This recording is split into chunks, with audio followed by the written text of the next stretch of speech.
I don't confine myself to how other people make music.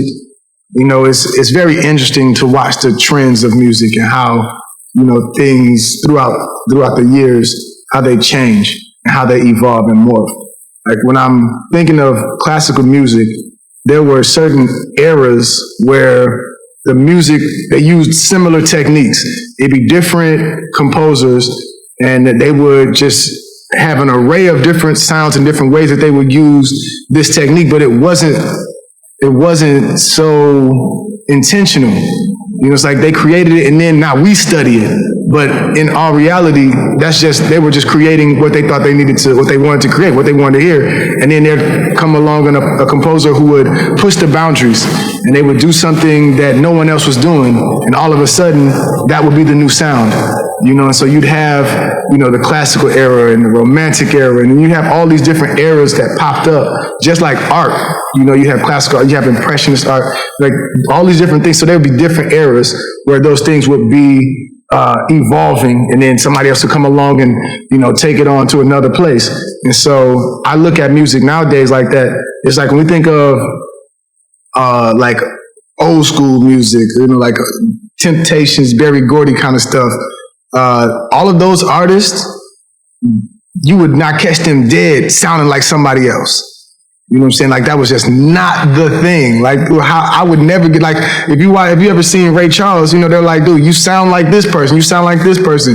Back then, they wanted you to have your own voice, and it was like a cardinal sin to sound like somebody else or to make music that was, you know, in somebody else's lane.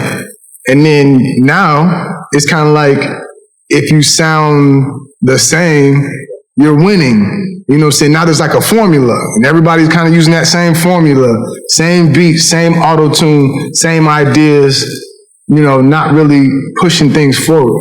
So in this space, anyone with an authentic voice, you know, automatically stands alone. You know, anyone with the tenacity to build a sound based on what they feel and what they want to hear, it makes them an elite. You know what I'm saying? So it's like, for me to stay fresh is really just to remain authentic, just continue to be myself. I don't think that's not hard to do at all. So, you know, and the thing is being fearless about it as well, you know, pushing the boundaries, because the project that I'm working on right now is called A Guidebook for a Gentleman. And I have about 17 or 18 songs that are done. And I sent it to Quincy, and he gave it a listen, like all of them, and was just like, dude, most artists are so afraid to do things like this. He was like, dude, you're setting new standards and breaking boundaries. He's like, I'm looking forward to you being, you know, like the future of what music is going to be.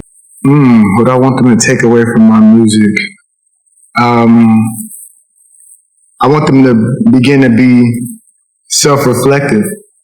I want them to take these conversations that I've been having and kind of, you know, like roll them around in their thoughts and allow them to create conversation about things that we're kind of conditioned to believe. I mean, I'll say one aspect of my project that I think is standoutish is the vulnerability, right? Because when I say be more confident, as I would tell my younger self, the only real confidence is vulnerability and being yourself and being vulnerable and feeling and just going with your gut and your emotions and all that kind of stuff. It's hard to do in a space where, you know, you're taught to mask that, but a mask or a facade, that's actually not confidence, that's a character. And so I think a takeaway from my album would be yourself, you know? Man, what does music mean to me? I don't know, it's life. It's everything, man. For me, it's experimental, it's adventurous, it's healing, it's painful, it's emotional. I mean, it's life, man. I don't really know how else to sum it up. I think the thing that I appreciate most about it, though, and the things that I create is that I get to be at the epicenter of that joy, the epicenter of that healing. If music is truly healing, then to be able to create it, I feel like I'm getting to a space with my production that I'm no longer creating music, but I'm experiencing it because it's such a spiritual thing. It's like these melodies and, just be coming from out of nowhere. It's like, where did that come from? And then all of a sudden it's like, yeah, that's exactly what I need, but not everybody hears that. So to be tapped in to such a spiritual wavelength and to be able to be someone almost like a scientist, in a way, that I'm putting hypotheses together. Maybe it's notes, this note and this note, put them together with this rhythm and this harmony and these lyrics, and all of a sudden I've got something that somebody else can feel, somebody else like loves. So, yeah, it's everything, man.